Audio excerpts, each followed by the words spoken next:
सभी को नमस्कार प्रणाम। आज डोपो धमाका चैनल पे आपका स्वागत है, अभिनंदन है। ये चैनल भागवत, आज मैं भागवत में आपको बताने जरासंध और कृष्ण भगवान की का युद्ध। भगवान जानते थे कि हम जीत ही जाएंगे, लेकिन उन्होंने सोचा कि अगर इसको मैं तुरंत ही मार दूंगा तो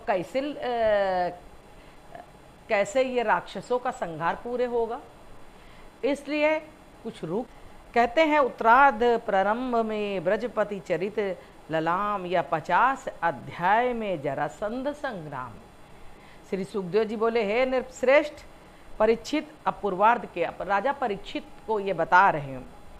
पूर्वार्ध के मतलब पहले के उपरांत 41 अध्याय में जो कथा है सो हम वर्णन करते हैं। जरासंध भय से मानो समुद्र में किला बनाकर श्री जरासंध के भय से, डर से किसने, भगवान श्री कृष्ण ने अपने समुद्र में किला बनाकर श्री कृष्ण यादवों को उसमें ले गए, क्योंकि उन्होंने कसम खाया था जरासंध ने कि मैं यादवों को भूमि रहित कर दूंगा, खत्म कर दूंगा। भगवान ने सोचा इसने प्रण किया है तो वही हो जाएगा, इसलिए मुझे तो लड़ना ही लड़ना है और जीतना भी है। तो हम पहले ही इसको क्यों मारें, हम इसको मारेंगे लेकिन अभी नहीं।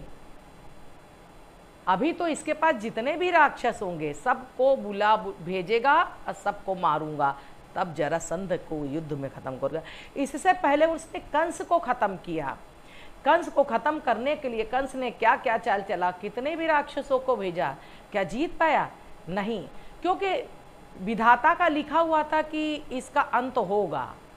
तो कंस का अंत हुआ। कंस का भी बाल पकड़े, जिस तरह माता देवकी का बाल पकड़ के और मारा था और कसम खाया था कि मैं इसको खत्म करूँगा, गर्दन उड़ा दूंगा, लेकिन उसी तरह बाल पकड़ के ही मारा कंस को भगवान श्री कृष्ण ने।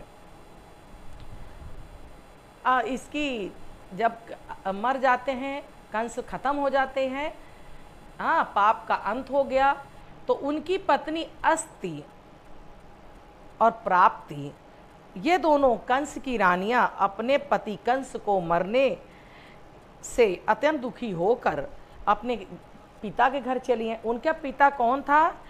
वो स्वामी के मरने से शोका और अस्ति प्राप्त बहनों अपने मगध देश के राजा जरासंध से जाकर सब वृत्तांत का अपने पिता से कहा। ये युद्ध कहाँ से शुरू हुआ? श्री कृष्ण भगवान से ही युद्ध शुरू हुआ कंस के मरने के बाद। हे राजा परीक्षित, यह बात सुनते ही जरासंध अति क्रोध कर अपने जमाता का शोक ना सहकर अपने जमाता का शोक सहन न कर पृथ्वी को यादव रहित करने का उपाय करने लगा और 23 अक्षौणी सेना को साथ लेकर जरासंध ने यादवों की राजधानी मथुरापुरी को चारों ओर से घेर लिया। क्या कर लिया? जरासंध ने सब यादवों की राजधानी कौन थी? मथुरापुरी, उसको घेर लिया।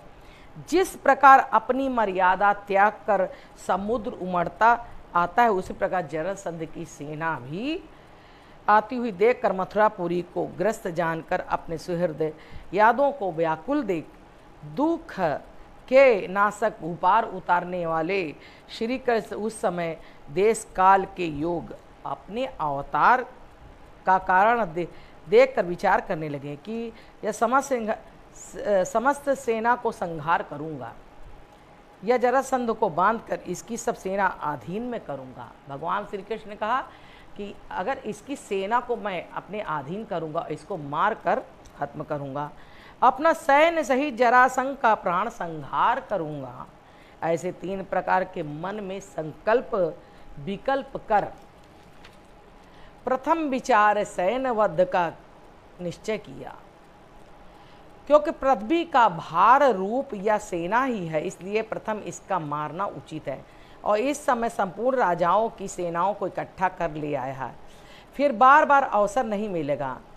जो जो भी पापी थे, जो जो राक्षस थे, जो दुराचारिता करते थे, तो वो कैसे खत्म होंगे? तो जरासंध ने सबको इकट्ठा कर रहा और यादव की नगरी, यादों की राजधानी पे हमला करने को सोचा। भगवान ने दंड मन में सोचा कि तुम करो, अब तुम्हारा अंत मैं करूँगा।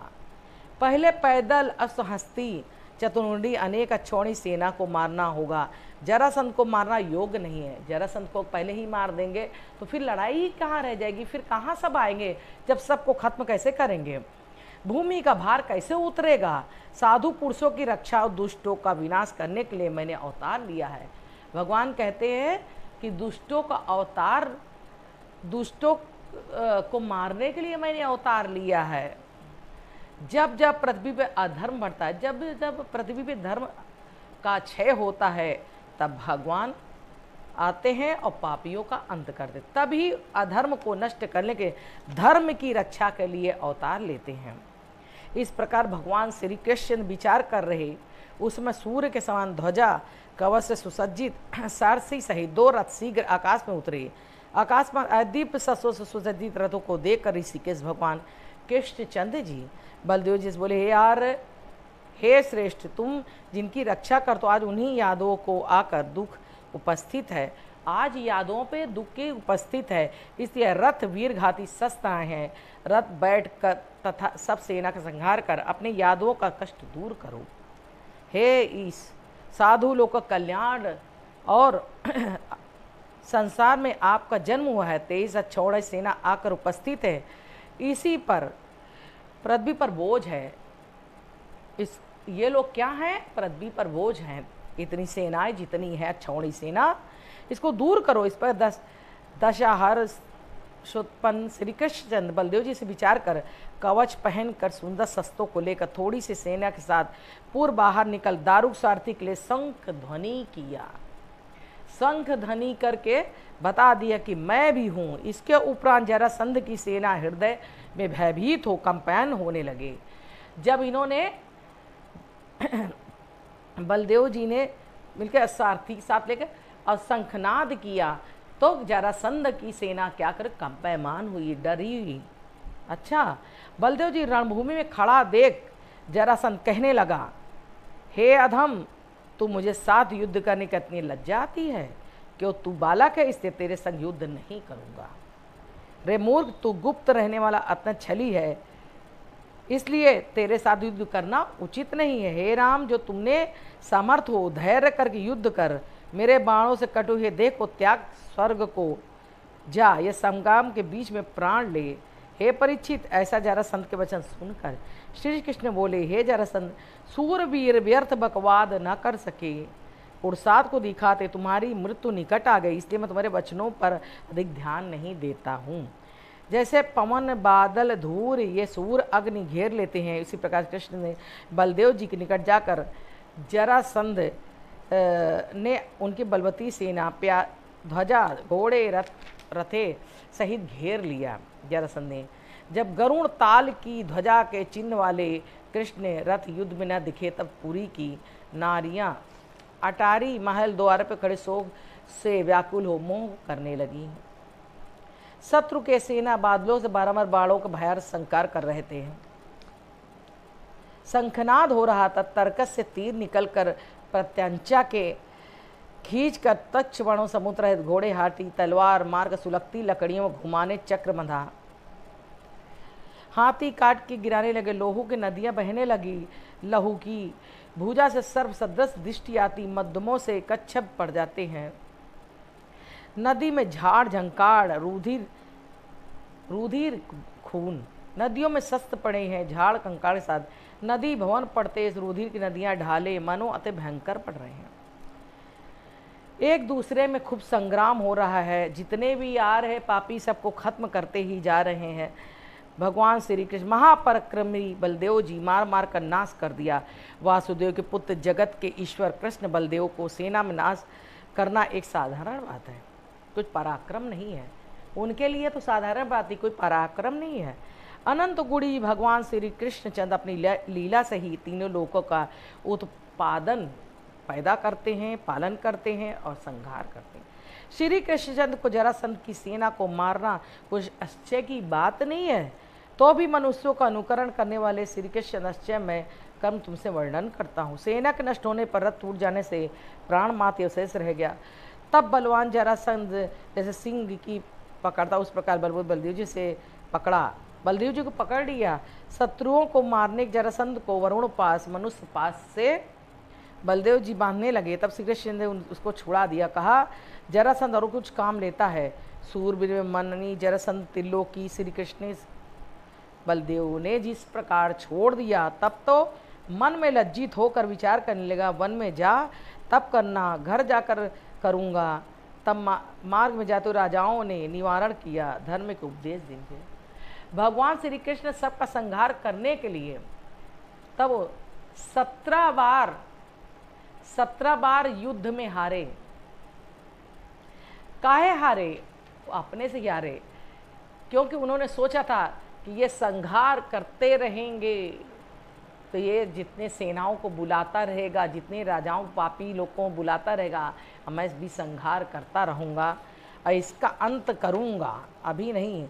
जरासंध को समझाने लगे, हे राजन, कोई तुम्हारा बड़ा दुष्कर्म प्राप्त हुआ है, तुच्छ यादवों ने तुम्हें परास्त किया, अब तुम कुछ लाज मत करो। शत्रु के सेना सागर से तर कर अपनी अक्षत संग लिए श्री कृष्ण ने मथुरापुरी में प्रवेश किया। तब देवताओं के आकाश फूल वर्षा से हुए, प्रशंसापूर्ण उनकी स्थिति की। बोलो वृंदावन बिहारी लाल की जय। श्री कृष्ण गोविंद हरे मुरारी, हे नाथ नारायण वासुदेव। तो भगवान में इतना वो है कि जितने भी कलयुग आ गया है, अब भगवान का जन्म होगा फिर से, और फिर इस जितने राक्षस हैं, जितने पापी हैं, उनका संहार करेंगे। और इन्हीं बातों से मैं अपने वीडियो को समाप्त कर रही हूँ। जिनको मेरी वीडियो पसंद आए उसको गौर से सुने।